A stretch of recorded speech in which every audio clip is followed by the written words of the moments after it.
outro.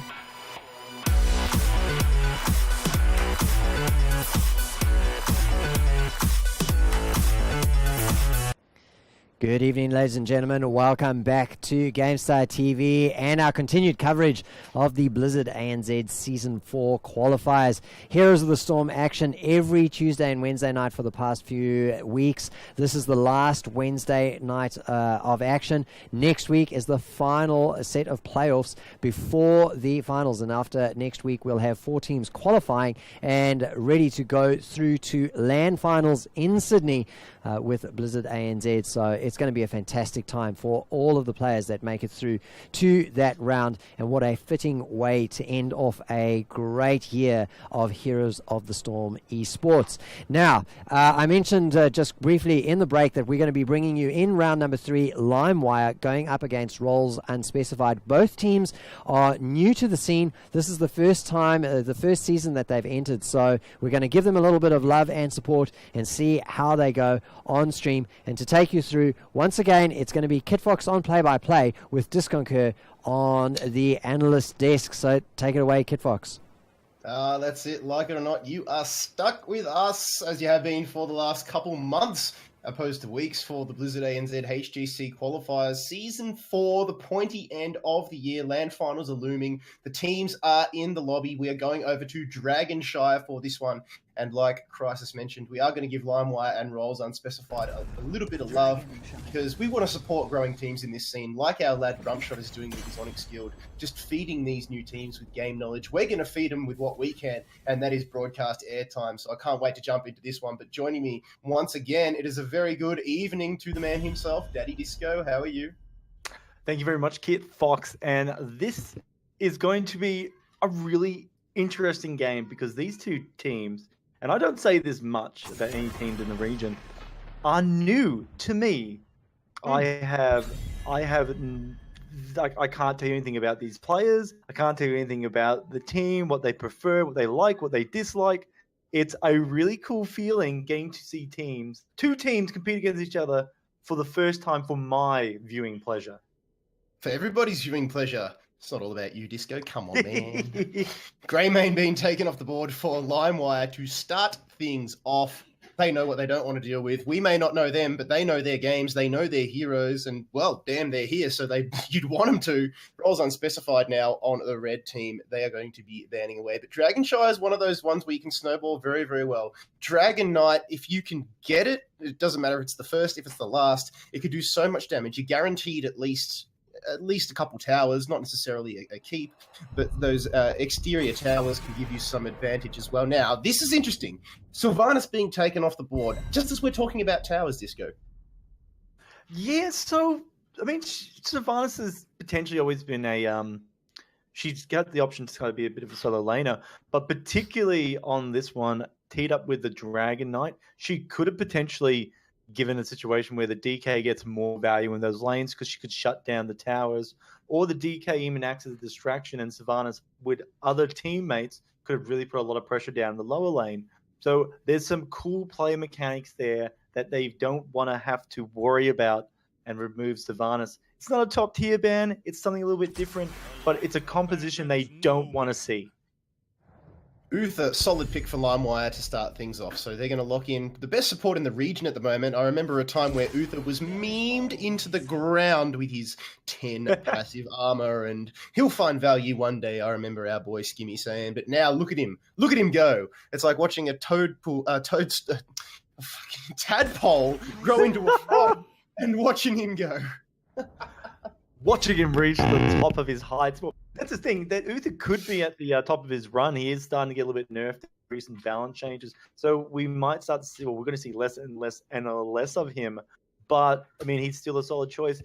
I dare say that they might be looking at picking up a secondary support, because that's pretty common with Uther, is you run a second support to really help in those times when Uther is locked out of all his abilities because they're on cooldown, or he's not there for the fight.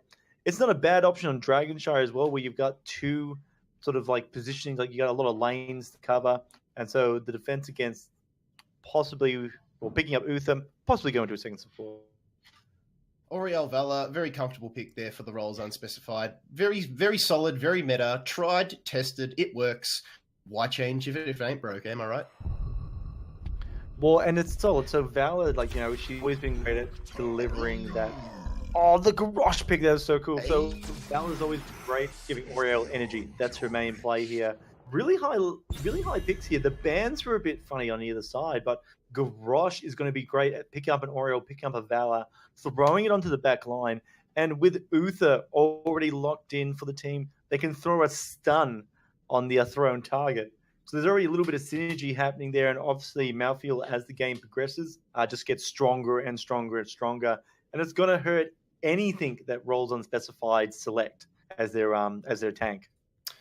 Well, Garrosh, son of Gromash, he's kind of like an Artanis in the sense that he doesn't have a lot of escape mobility, but he's able to essentially trade places with whoever he manages to get the flip over. We saw it in the playoff rounds last night. Garrosh found heaps of value. I mean, a good Garrosh is dangerous. He's nasty to deal with, and if you can catch somebody out like Oriel, it can spell disaster.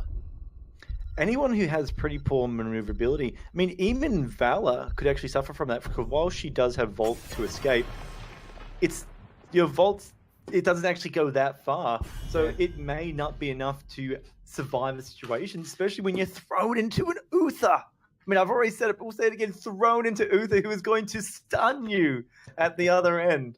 Like, you could say that's like about 2-3 seconds worth of solid CC against Valor where she can't escape.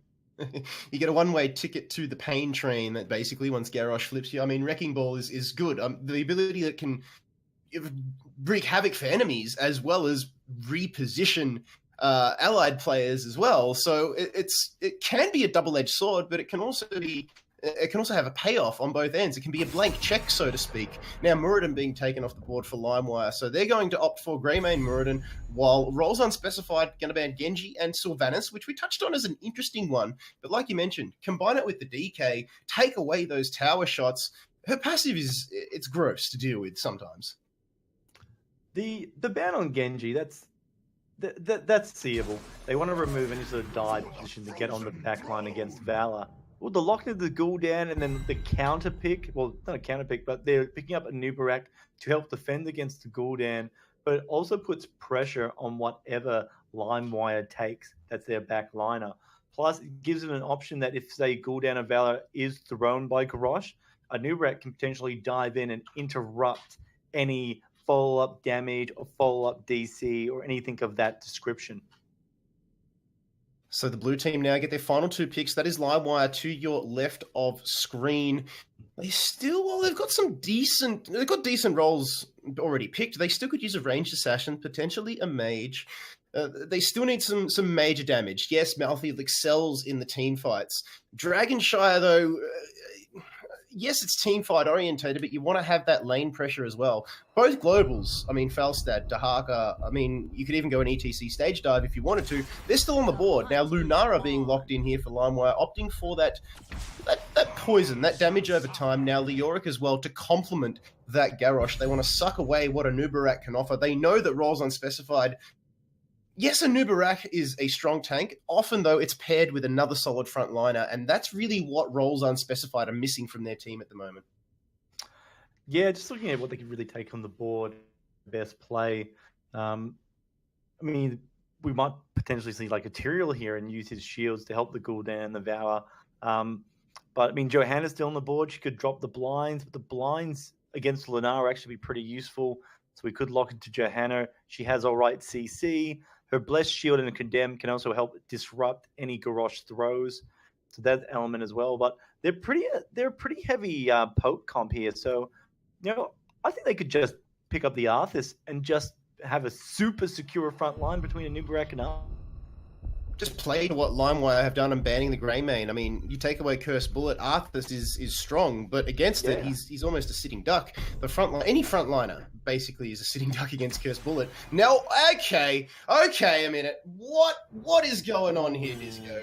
This is the first time we've seen TLV this entire season. I believe last time we saw the Lost Vikings in the ANZ region was from Katori when he was trolling in the finals. Hey, I'm going to just jump in there, guys. We've actually seen the Lost Vikings twice this season. Once Nomia played him and one other team. So, well, I'll step away now because we're about to get into the match.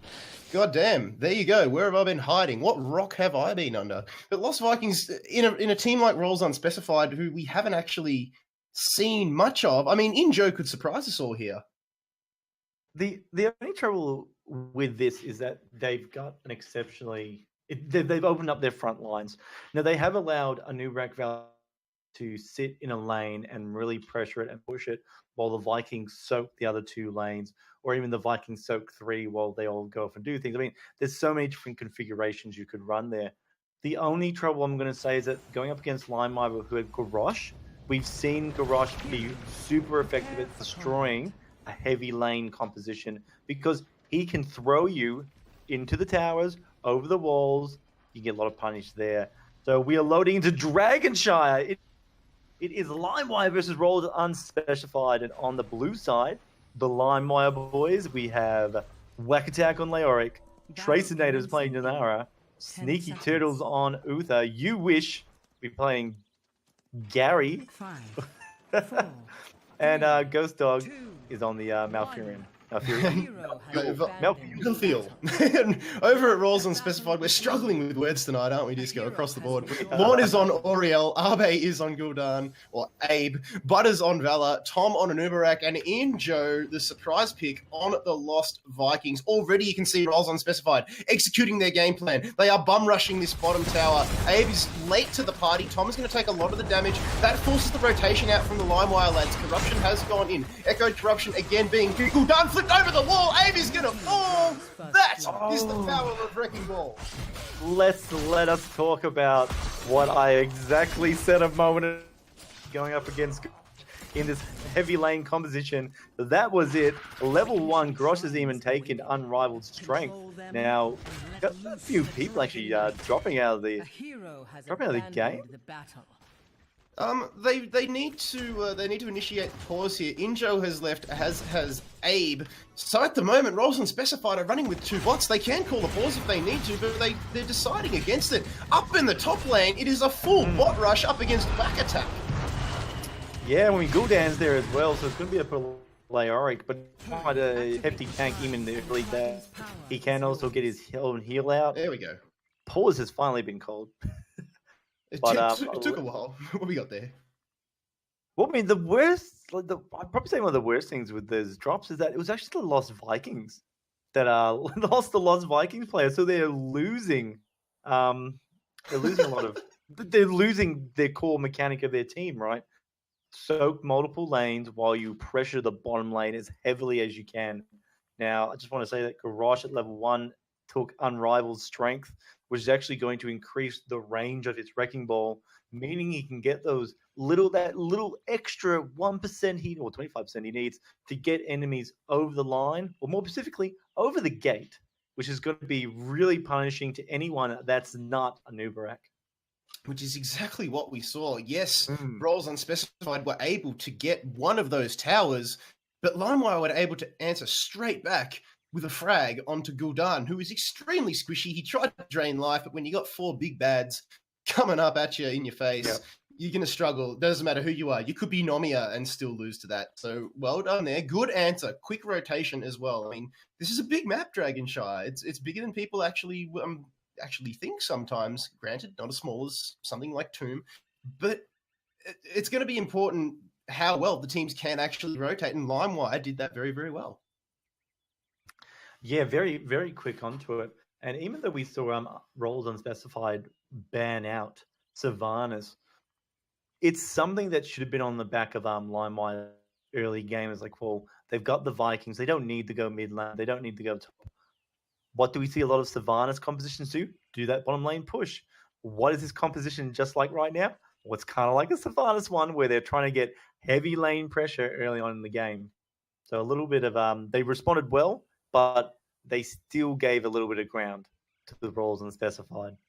I think that's I'll just interrupt you even more. This is the interesting about this matchup is that because these are relatively new teams, not new players, but let's say new teams, we're seeing strategies as opposed to meta, and that is a really cool. I will say Limewire is a little bit more, a little bit more meta, but we're seeing we've got a game idea, we've got a strategy, we're going to try and execute it and ban out heroes in the draft, which punish the composition we run.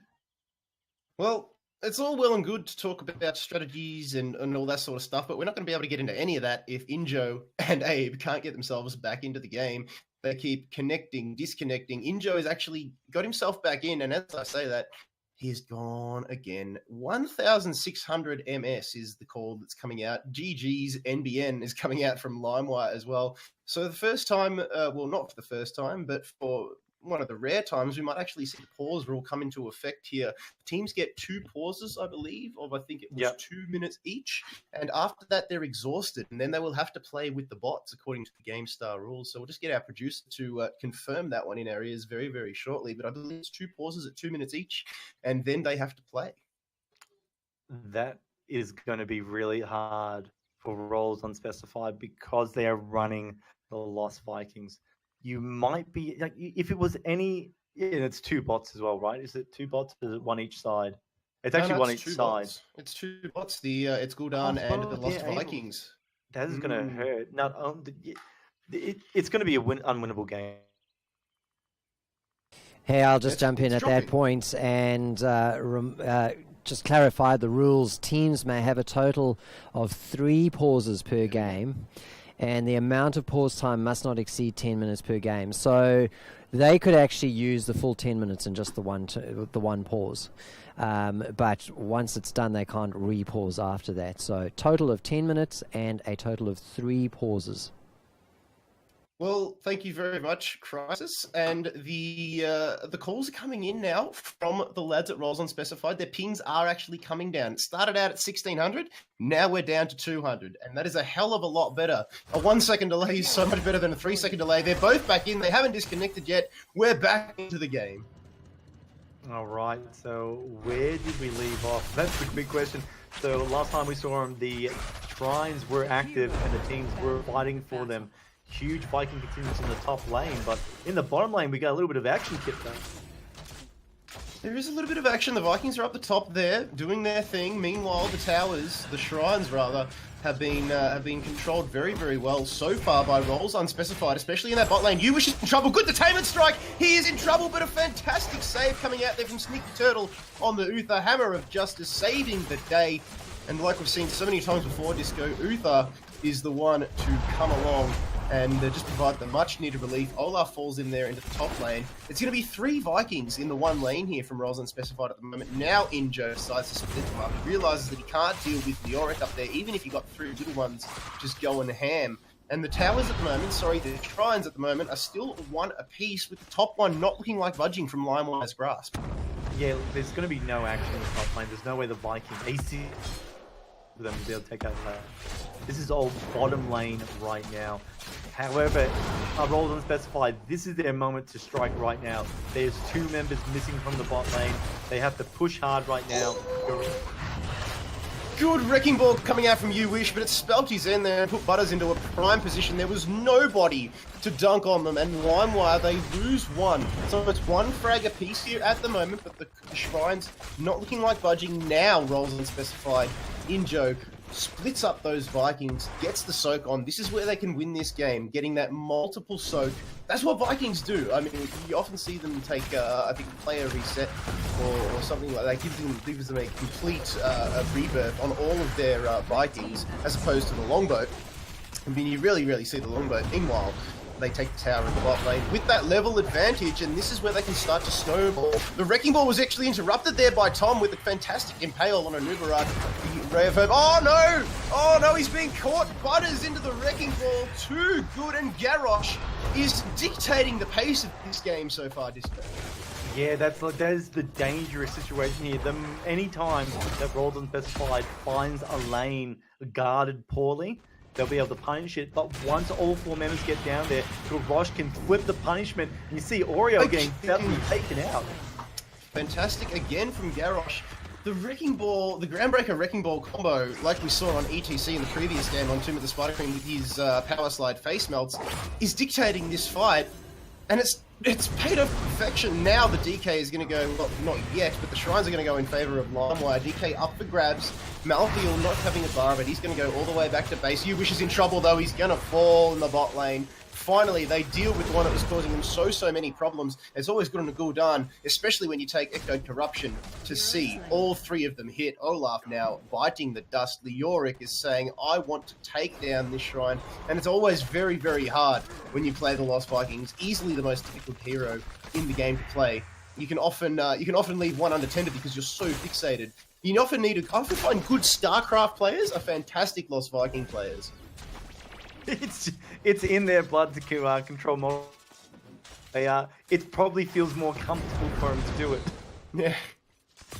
Remember the Brood War days when you could only select a certain amount of units as opposed to the whole lot? You had to macro up to 10 unit blocks. Meanwhile, there's a fight breaking out in the bot lane, and Lunara's finding value here, going for the Noxious Blossom build, and it's wrecking the roles Unspecified at the moment, but they do have that all-important Auriel to just to get that crown on, get Gul'dan as the battery, or Vela, regardless. Auriel's going to have a fountain of hope coming her way to keep those heals in. Yeah, look, picking up the Splintered Spear from Lunara on our levels actually could really good up against this competition. The Vikings at later games may really be annoying because your damage may not be hitting the targets you want it to. Spreading it, not only are you going to be damaging the Vikings, putting a lot of pressure to push them back, you are going to be hitting other characters, and it's going to put Lorne into a really compromised position of who do I heal? The taste for blood. The Echoed Corruption is at 31 stacks already.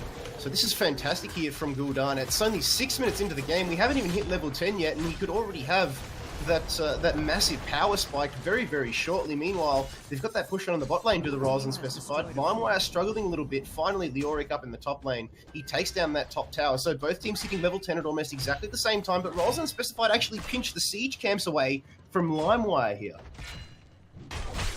Yeah, that's going to be a nice little grab form. The only... I'm just really worried right now. I'm just looking at roles Unspecified. I mean, the camp will be easily cleared up when they rotate down the bottom. They've got to finish with the top lane one first, so it sucks in their regards. But the Dragon Knight's up, and they're not responding to it. They're not doing anything. Roll Unspecified, letting it go. Oh, Injo had two Vikings in the mid there. All he had to do was move one of them up. Yeah. Oh, that explains it. He's disconnected from the game again. So we're actually going to have to get the admins to keep a tab on how many minutes the game has been paused for, because remember, they do have the 10 minutes or the 3 pauses, whichever comes first. Now they get themselves back in. No pause required, ladies and gentlemen. Roles Unspecified. They now have to defend against his DK. Whack Attack pretty much got a gimme there, and it may cost them, because in comes that Garrosh with that Wrecking Ball. Regardless, it's not required, as Whack Attack bunts that target away. Yes, oh, horrifying! Oh, Ghost Dog's so close to go down, but meanwhile Garrosh has fallen. But look at the Tormented Souls. Good Cocoon coming out there from Tom on the Anubarak just to take away what that was doing. Ghost Dog now in trouble. Sneaky Turtle providing the heals, but the Impale goes in. The Soul Rip keeps him alive. That is the power of Malthael. And Echoed Corruption already completed, ladies and gentlemen, at sub 8 minutes. This is going to be a big game for Roles Unspecified here, if he can avoid the Groundbreaker Wrecking Ball combo. Yeah, I mean, that's the only thing that we're seeing in our line. Garrosh, I should say, another G name based. Coming in, once he gets a pull on and throws someone to the back line, you know, you just see Malthael and Lunara just shred them to bits. They're like rabid wild wolves or something like that. It's great to see. But if he can't connect like that, Gul'dan and Valor just sitting in the back line, just pumping out that damage. I mean, Garrosh is going to fall pretty fast. He's got that armor trade hitbox, but you know, to be honest, a little bit of a joke. Injo's going to fall. That's Eric in the top lane. He has actually selected play again, so that's going to be good to have in his arsenal. Wish gets a flip across, but he's way out of position, and he's going to fall to the hands. Oh, no! Good Divine Shield from Sneaky Turtle, keeping him alive. That was almost a certain death there, but now Lunara has been body blocked 4 days. Good Cocoon, and Butters was there on the Valor, providing her for Auriel, getting the frags. for Team Rolls Unspecified. They're now without their ranged assassin Lunara. They still do have Maltheo to get close. Play again, being used by the Lost Vikings now in the mid lane. Injo reconnecting, disconnecting, reconnecting all throughout this game. And he does it at the right time too. They're not going to be able to take down the keep, however. The Entombers actually caught Lorne out here. Whack Attack going ham all by himself into the Wraithwolf. Manages to get away. You Wish taking damage is going to fall. There was no heals from Uber to save him. He was all worried about his own skin after that Entomb. Ghost Dog now body blocked. He's got 2 Vikings and an Anubarak all up in his face. And Rolls Unspecified. This is where they shine. The Lost Vikings are paying off. They're not even split soaking at the moment. They only have a 1-level advantage, Disco. But it's enough. I think Limewire's going to reprioritize their targets here. I see they're putting a lot of focus onto Anubarak, and that's really hurting them. Just then, Maltheo went in. You know, he's ripped out his big old tormented souls. He's doing a lot of damage, but he was hitting a bunch of Vikings and Anubarak, who, hey, what does Anubarak take at level 1? Nerubian armor. He's destroying the spell power damage of it. So he's reducing it down. Maltheo's got to get to the back line. He's got to get the juicy cooldown, the juicy valor, or it's just not going to work for him. The Lost Vikings need to start utilizing that Viking bribery. They've had, they haven't really needed to at this point, but there's so many more that they could have taken. Regardless, at the moment, the map is painted red, but I feel in the early game, they could have been used just a bit more. Regardless, they're still winning. It's not required at this point in time. You Wish, though, is going to be their main problem. On that Garrosh, he's going to get the Groundbreaker, going to get the Wrecking Balls off. We saw it in the early game. They're behind now. They're still not down a talent tier, so Limewire definitely still in this. They have taken the bottom and top towers. That's Baylog up there in the top lane. The Viking that deals the most DPS. He gets away just in time. Back down in the bot lane, though. Noxious Blossom is causing them a little bit of trouble, the Rolls Unspecified lads. There's what we were talking about. Lorne gets flipped over. Oriel, I think, healed completely thin air there. Unfortunate. Now the Fear has actually caught Sneaky Turtle out. Drain Life doing work. Fantastic Impale for Tom to secure the kill. Ghost Dog now coming in, throws out the Death Shroud. Continues to soul rip and suck the life away from his enemies. Tormented Souls comes out. And this is where Limewire are getting back into the game. Oh, that was just so disgusting. Every time I see Garrosh get pick off like that, it's a mess. And the fact it was Oriel, and then they fall Gul'dan. You know, they were like the 2 key pieces here. You need Oriel for the heals, and you need Gul'dan to give Oriel the hope for the heals. It was like the 2 components that Rolls Unspecified don't want to lose in any situation. I actually thought it was looking really good for him in the bottom lane. The enemy team, Limewire, was split up massively over the map, kind of like a 4v3. I think that the Viking was there as well. So it looked really good, but that is how good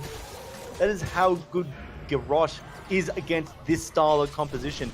He can pick off those targets, get in, get the juicy target, throw it in the back line, and there you go, just leave him to the wolves. Ghost Dog spots Injo, who was camping in the bush there, just waiting for Ghost Dog to get himself in onto that tower. Onto the DK shrine. Just manages to get away. Injo now going in for the chase, but the poison and the Reaper's Mark combo is going to be enough. Is the flip going to land on Abe? Just manages to get away in the nick of time. You Wish unable to connect the combo, but the poison bots from Lunara as well as Maltheo, they're causing Rolls Unspecified problems. Combine that with a Garrosh flip. No, the Divine Shield! Just in the nick of time into the Fear.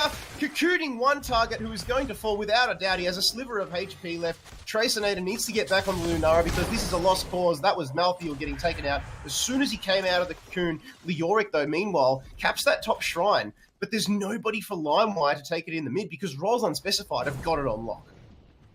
Yeah, they've locked it down. There's no way anyone's coming to the lane to do anything. And with Maltheo out of the picture for Limewire, again, they're not picking up this DK anytime soon. Now, with Lunara, I don't think Lunara is a good case. We're seeing time and time again with Gary or Garrosh, he's getting the target he needs. Even just then, even though Maltheo did die, you can kind of see the gameplay here coming out of Limewire. They're going in. Garrosh is going like, okay, I'm going to get a pick. I'm going to throw it in the back line, and Uth is going to keep me alive with Divine Shield. So they're playing hyper-aggressive in that sense. And it has worked for him, Kit Fox, but you know, do you feel that they've got to change strategies a little bit, or should they just keep trying to force this Garrosh throw meta?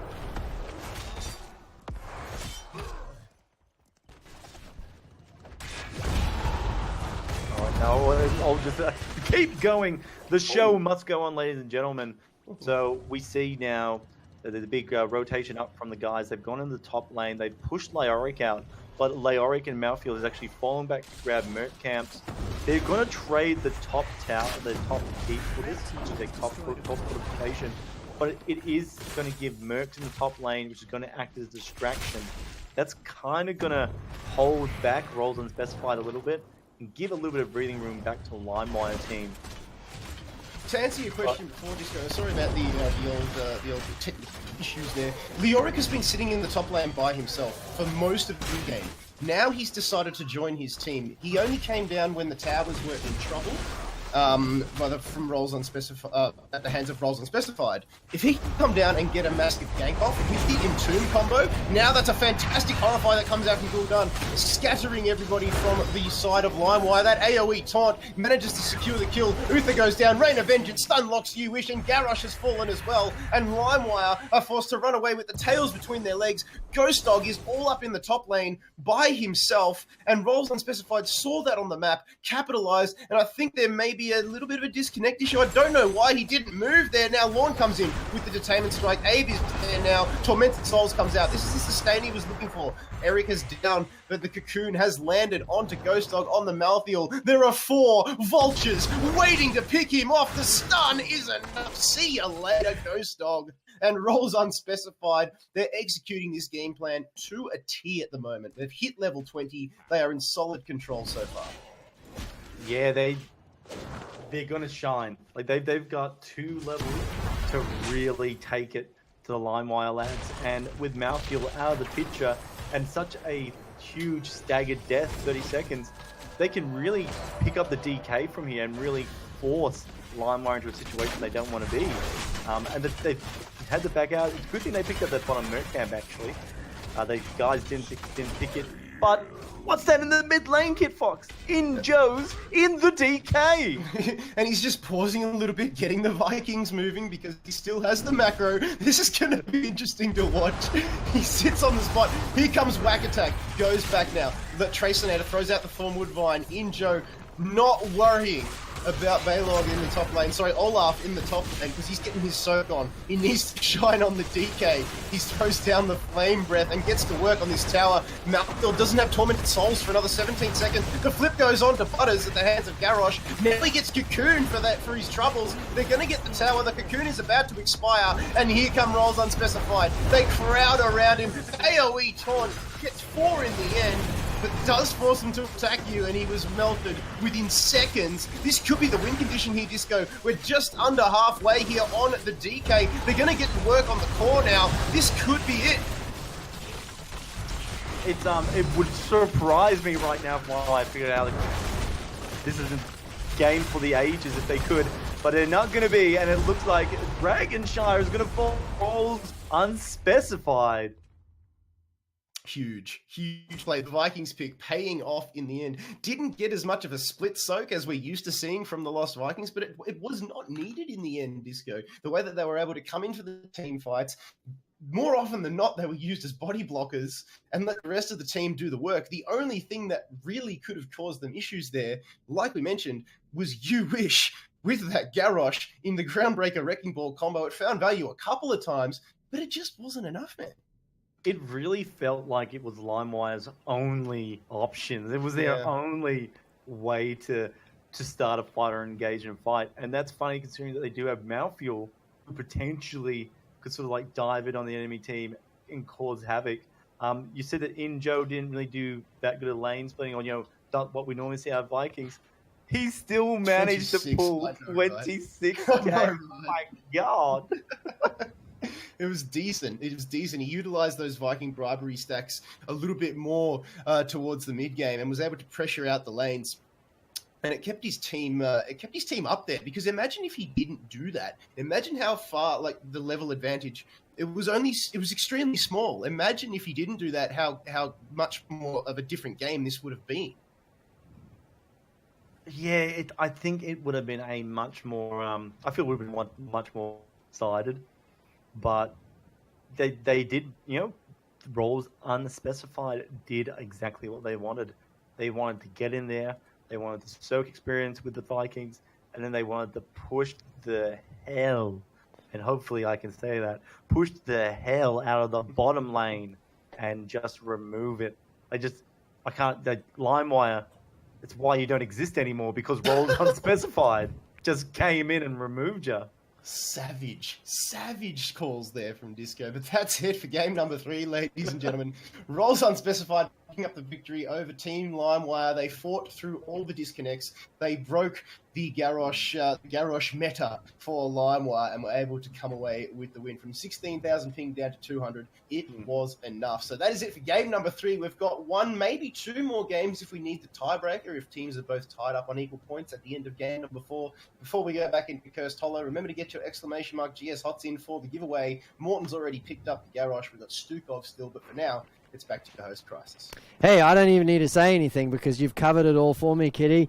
We'll be back in just a couple of minutes with round number 4. And after round number 4, we might have a 5th game if a tiebreaker is required. So we've got lots more Heroes of the Storm action coming up for you right here on GameStar TV. Don't go away.